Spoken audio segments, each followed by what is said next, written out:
Hi everybody, hope you've enjoyed your Thanksgiving weekend and Black Friday. Today we're going to revisit a stock that I looked at a couple of months ago, but has since had a new earnings report, therefore a new set of financial data. That's CVS Health. Gives us an opportunity to take another look and see if the stock still represents a great value or if it might actually be more of a sucker's bet right now. Let's dive straight in. Over the past few months, the stock has begun to consolidate in a very, very narrow range, off of its lows in the $65 range and its highs, which are right around $70. That's also not very far away from where we can see the 200-day moving average right now, which has been sloping down as it's been following a multi-year downward trend and is currently sitting right at around 72.50. The interesting thing about the pattern of the moving averages, and the reason I've switched from a normal weekly chart to a daily one, is because this is starting to look like an interesting bullish level 2 formation on the daily chart. We can see that the 20-day and the 20-week moving averages have begun to narrow. 20-day moving average has flattened recently and is beginning to tick upwards. We have an increasingly narrow distance between that moving average and the 200-day moving averages.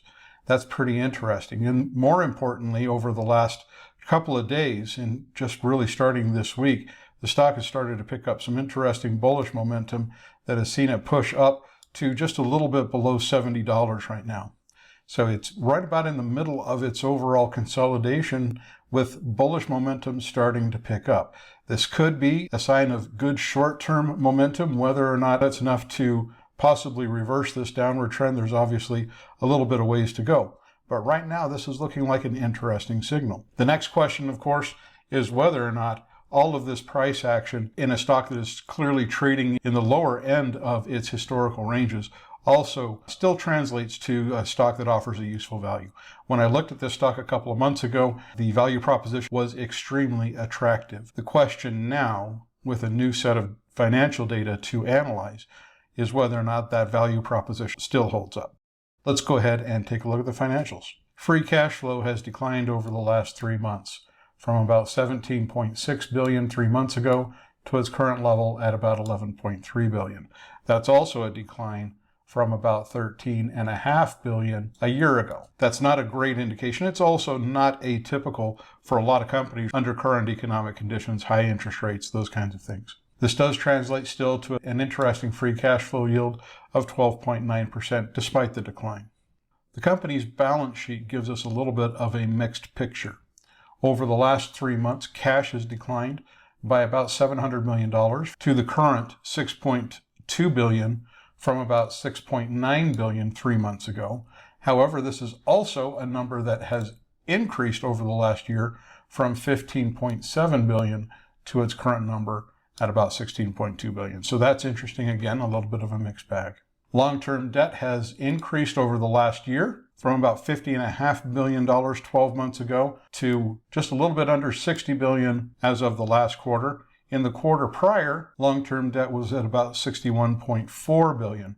And so this number has decreased, which is a positive overall pattern. So the pattern of long-term debt is also, again, a little bit mixed. All of these numbers that we've looked at so far give us a little bit of a mixed picture. That means that it's a little bit hard to draw a conclusion right now as to what the financial strength of the company is. We can also get some good information right now from net income.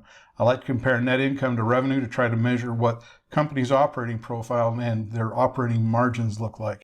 CVS, who operates with a historically narrow profit margin, had net income that ran at about 2.44% of revenues. Now that number did increase in the last quarter to 2.52% over the last 3 months. That's a positive. That shows that the company is managing costs very carefully. Even though it's just a modest increase, the fact that it did increase while all of these other numbers are giving us kind of mixed signals is generally a positive indication. CVS is also a stock that pays a pretty attractive dividend right now of $2.42 a share, which translates to a useful, if not really high, dividend right now of about 3.5%. Now, I want to make sure when I say not really high that I put that in perspective. Compared to a lot of other stocks, 3.5% is a very attractive dividend yield. There are higher yields available in the bond market long-term treasuries, even 10-year notes, some of those kinds of things you can get above 4% right now and starting to approach 5% in some cases. That doesn't make CVS necessarily super attractive as an alternative to bonds, but it does put it in an upper tier of dividend-paying stocks relative to most.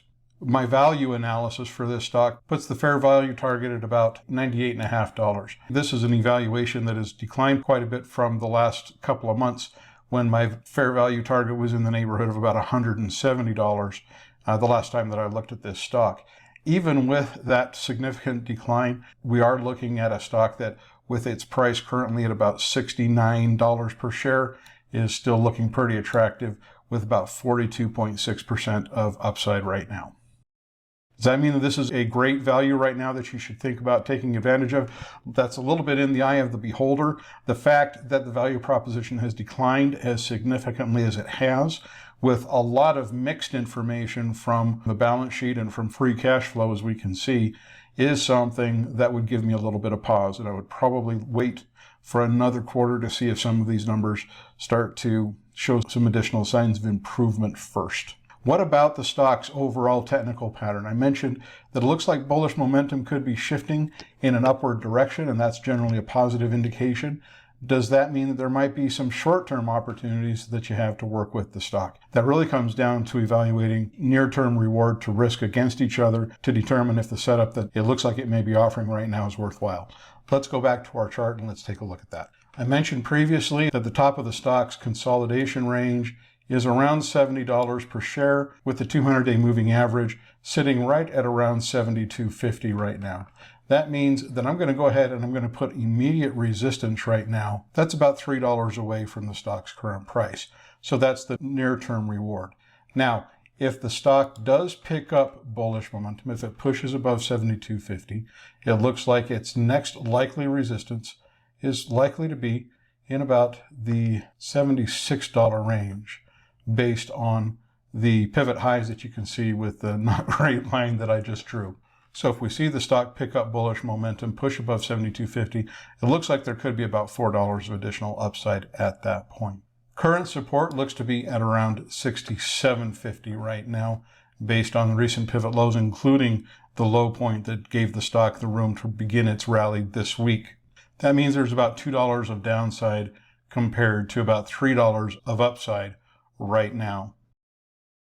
In terms of reward to risk then, for the first set of signals that we're looking for, it looks like there's about $3 of upside compared to $2 of downside. That's not quite the 2-to-1 that short-term traders are usually looking for as a minimum to actually go ahead and initiate a short-term trade on a momentum or swing trading basis. However, I will say that if we see the stock break above $72.50, then reward to risk would shift to about $4 of upside compared to whatever the amount is between $72.50 and the stock's current price once it breaks above that resistance level. I'll go ahead and, just for the sake of argument, call it $1 of downside if we see that break and you decide to act on that signal right away. So we don't have a great signal right now, but there could be a really good signal to place a near-term trade on CVS Health if it breaks above $72.50 that could be worth thinking about. What about the overall value proposition for this stock? It is looking very attractive. However, in terms of some of the other fundamental data that we're looking at, I would say that I'm going to wait until we see some additional improvement in free cash flow in terms of cash and liquidity and some continued strengthening in net income. That means that for now, CVS from a long-term perspective is a sucker's bet. If you like this video, please go ahead and subscribe to my channel by clicking right here. You can also click here if you'd like to learn a little bit more about the Rebel Income trading system that I like to follow. If you'd like to receive my trading alerts, you can click on the link in the description for this video. Thanks again. I'm Thomas with Rebel Income. Talk to you again soon.